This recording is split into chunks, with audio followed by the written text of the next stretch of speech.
Bismillahirrahmanirrahim. Assalamualaikum warahmatullahi wabarakatuh. Alhamdulillahi rabbil alamin. Wassalatu wassalamu ala rasulillahil karim. Nabiyyina wa sayyidina Muhammadin wa ala alihi wa sahbihi ajma'in. Wa ba'd.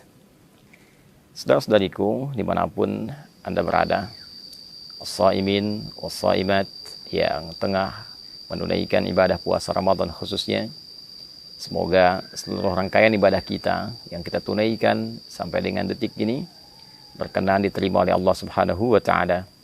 Baik puasa yang kita tunaikan dari mulai fajar tiba sampai dengan maghrib datang, pun demikian dengan ibadah malam kita, solat-solat kita, tilawah Quran kita, zikir kita, dan taubat kita kepada Allah Subhanahu wa taala. Semoga penerimaan terbaik di sisi Allah Subhanahu wa taala menghadirkan beragam keistimewaan yang dijanjikan oleh Allah Subhanahu wa taala dan Rasulullah sallallahu alaihi wasallam yang mempertegas itu semua dalam hadis beliau. Teman-teman sekalian, di antara ibadah yang penting di bulan Ramadan adalah ibadah yang ditunaikan di sepanjang malam Ramadan. Sebagian orang mengira bahwa puasa itu hanya terfokus pada ibadah siang saja. Saat seorang insan beriman mampu menahan lapar, menahan haus, menahan hasrat biologisnya dari mulai terbit fajar sampai dengan terbenam matahari di waktu maghrib. Namun demikian, Nabi SAW memberikan satu informasi yang sangat penting, sangat luar biasa mengenai satu amalan di malam-malam Ramadan yang bila kita tunaikan menghadirkan keistimewaan yang bahkan keistimewaan ini disampaikan dengan diksi yang serupa oleh Nabi Sallallahu Alaihi Wasallam dengan rangkaian-rangkaian keutamaan yang mengiringi ibadah siang di bulan Ramadan. Dalam hadis riwayat Al-Bukhari, bahkan dalam selisih yang tidak banyak di penomoran hadisnya, melalui rawi atau periwayat yang sama, yaitu sahabat Abu Hurairah radhiyallahu taala anhu dari Nabi sallallahu alaihi wasallam. Kala beliau sallallahu alaihi wasallam menginformasikan tentang keutamaan Ramadan, beliau bersabda, "Man shama Ramadhana imanan wa ihtisaban, ghufira lahu ma taqaddama min dhanbi." Siapapun yang menunaikan puasa Ramadan, jadi khusus dikerjakan di bulan Ramadan. Seperti pernah saya sampaikan di pertemuan yang lalu, bukan menunjukkan puasa yang umum, Seninkah, Kamiskah, Ayyamul Bid atau selainnya, tapi memang khusus dikerjakan di waktu Ramadan. Man shama Ramadhana imanan, ia kerjakan puasa Ramadan ini dengan penuh keimanan, berwujud keikhlasan karena Allah Subhanahu wa taala. Wahtisaba, dia berharap ridha Allah, pahala dari Allah, dan mengoreksi dirinya untuk mendapatkan ampunan Allah. Ghufira lahu ma taqaddama min dhanbi, maka sepanjang bentangan dari terbit fajar sampai dengan terbenam matahari itu ada peluang bagi dirinya untuk mendapatkan ampunan dari Allah atas semua dosa-dosa yang pernah ia kerjakan. Redaksi hadis ini nyaris kita dapati kesamaan yang luar biasa, nyaris kita dapati kemiripan yang luar biasa dengan ibadah malam. Perbedaannya hanya terletak pada bentuk ibadahnya. Jika pagi itu shoma, yaitu puasa, maka malam itu qama, qiyam, penunaian salat. Hadis paginya sampai ke maghrib, dari terbit fajar sampai maghrib, man shoma Ramadhana, maka hadis tentang ibadah malam yang menunjukkan keistimewaan luar biasa itu, Nabi bersabda, man qama Ramadhana imanan wahtisaba, ghufira lahu ma taqaddama min dhanbi. Siapapun yang menunaikan ibadah qiyam khusus di malam-malam Ramadan, qama Ramadhana. Jadi qiyam ini baik itu qiyamul lail sifatnya, baik itu tahajud ataupun witir, dikerjakannya khusus di malam-malam Ramadan, bukan di luar malam Ramadan. Bukan Al-Muharram, bukan Safar sampai dengan Rajab, ya, atau bahkan Syawal, atau bahkan kemudian Dzulqa'dah, Dzulhijjah. Ini khusus sepanjang malam Ramadan saja. Man qama Ramadhana, siapapun yang mampu menghidupkan malam Ramadan dengan menunaikan qiyam. Qiyam di sini dimaksudkan salat. Karena redaksi salat di dalam Al-Quran seringkali diiringi dengan turunan kata qama. Baik itu dari qamanya ataupun aqamanya. Aqama yuqimu iqamatan, aqimus salah, yuqimunas salah, aqimis salah. Bahkan sebelum salat ada iqamah untuk memberikan isyarat kepada kita kesiapan untuk menghadirkan kekhusyuan sebelum menunaikannya. Man qama ramadhana, siapapun yang menunaikan, menghidupkan malam Ramadan, menunaikan salat dengan penuh kekhusyuan, imanan, dan dia kerjakan salat ini karena Allah. Bukan karena trennya orang bangun, dia bangun. Bukan karena trennya orang menunaikan salat ini berjamaah, dia ikut berjamaah. Bukan karena trennya menunaikan salat di masjid fulan, masjid X, masjid yang ramai, lalu dia ikut ke situ hanya untuk mengupdate statusnya. Bukan. Dia kerjakan semua ini untuk mengharapkan ridha Allah Subhanahu wa taala. Wahtisabah, dan dengan keikhlasannya ini dia berharap benar ridha Allah, pahala dari Allah, seraya dia menghidupkan nilai evaluasi bagi dirinya. Dia evaluasi dirinya, dia bermuhasabah. Ghufira lahu ma taqaddama min dzambi. Sama persis kalimatnya. Maka ia berpeluang mendapat ampunan Allah Subhanahu wa taala dari semua dosa yang pernah ia kerjakan selama hidupnya. Jadi antara ibadah siang dengan ibadah malam, satu ada keistimewaan yang serupa, yaitu sama-sama berpeluang menghadirkan ampunan Allah Subhanahu wa taala. Serupa dengan hadirnya peluang ampunan dosa dari Allah Subhanahu wa taala. Oleh karena itu, ibadah malam ini tidak boleh disia-siakan. Jadi sebagian ulama bahkan berkomentar jika ada orang yang menunaikan puasa di terbit fajar sampai dengan maghrib menjelang malam itu, dia menunaikan puasa dengan sempurna, benar puasanya. Tapi dia tidak mengerjakan qiyam di malam harinya, tidak menunaikan sholat di malam harinya, maka seakan ia tidak mendapatkan kesempurnaan Ramadan. Karena ia berpeluang mendapatkan ampunan di siang harinya, sementara malamnya dia tidak mendapatkan anugerah serupa karena tidak mengambil peluangnya. Jadi ini yang pertama. Itulah yang menjadikan beberapa sahabat sampai istri Nabi SAW, khususnya Sayyidah Aisyah radhiyallahu taala anha, begitu memburu kesempatan malam-malam Ramadan. Ya, karena selain ada ampunan dosa, ada peluang yang kedua, yaitu peluang mendapati malam Al-Qadar. Ya, peluang mendapati malam Al-Qadar. Karena ada hadis dengan redaksi yang lain yang memberikan penjelasan, memberikan tafsiran tentang keutamaan menunaikan ibadah salat di malam-malam Ramadan ini.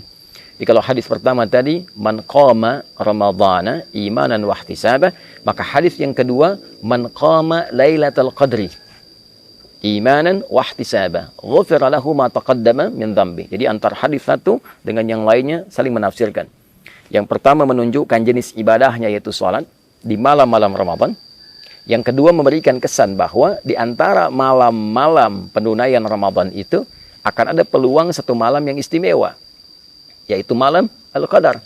Jadi orang yang mampu menghidupkan malam Ramadan dan menunaikan sholat di dalamnya, maka di antara peluang yang ia dapatkan adalah kesempatan besar mendapatkan anugerah malam Al-Qadar.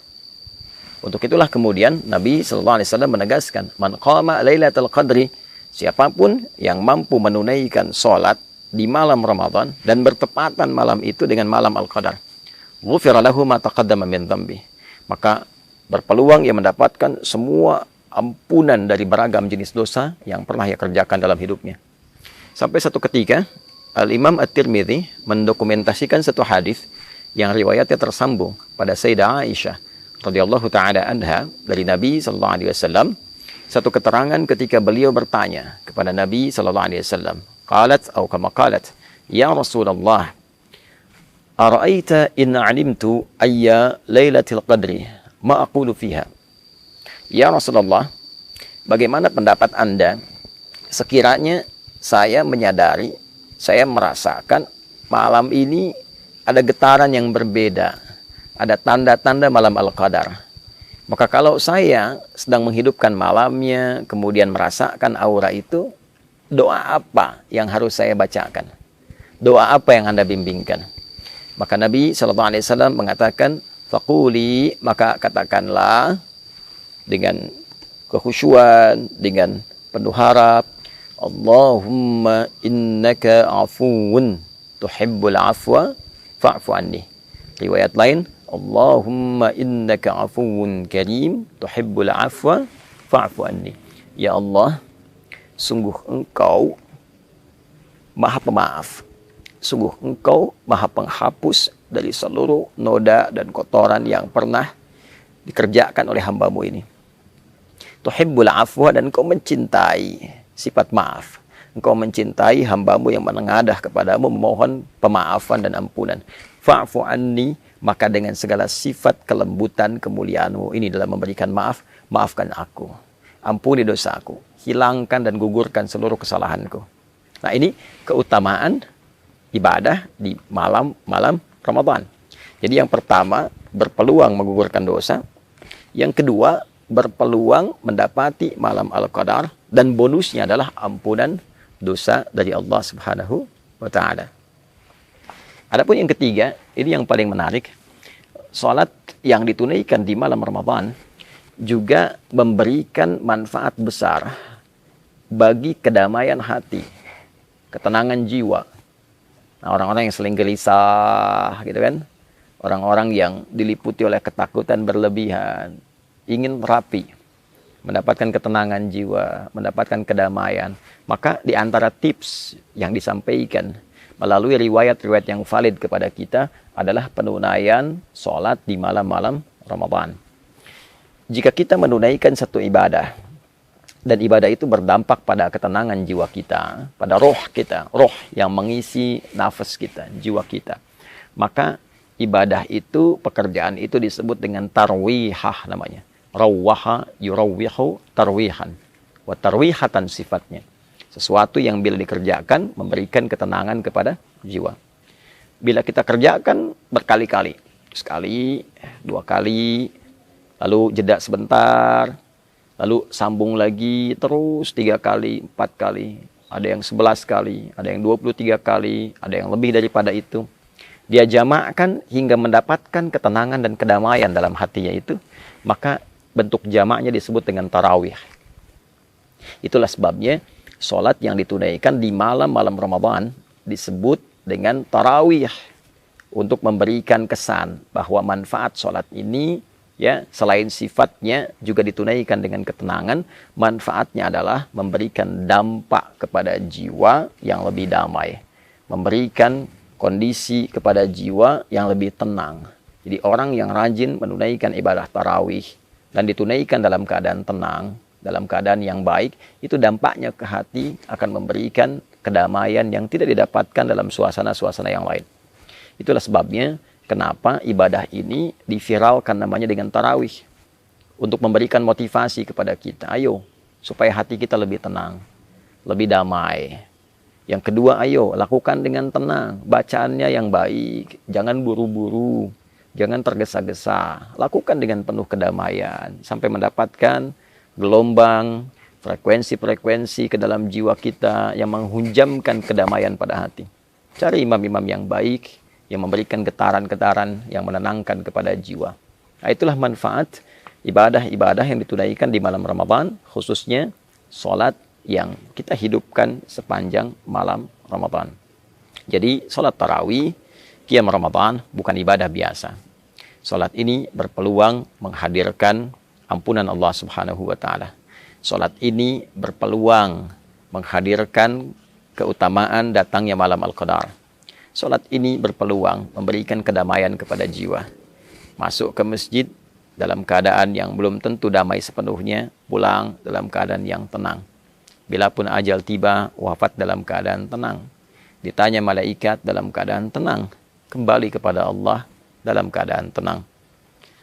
Itu diantara keutamaan yang tersaji dari menu-menu ibadah Ramadan. Pilihannya kembali kepada kita. Jika Allah sudah membentangkan siang dan malam dengan beragam keistimewaan yang menghadirkan rahmatnya untuk mengembalikan kita dalam keadaan yang mulia, untuk menenangkan dan menghunjamkan kedamaian pada jiwa kita, untuk memberikan pahala yang bahkan melebihi 1000 bulan. Bila dengan itu semua belum tergerak kita untuk menyambutnya, maka dengan cara apa lagi Allah memberikan peluang kepada kita untuk mengembalikan diri kita dalam keadaan yang baik. Saudara-saudariku, kita diciptakan dalam fitrah yang baik. Kita diciptakan dalam kondisi yang mulia.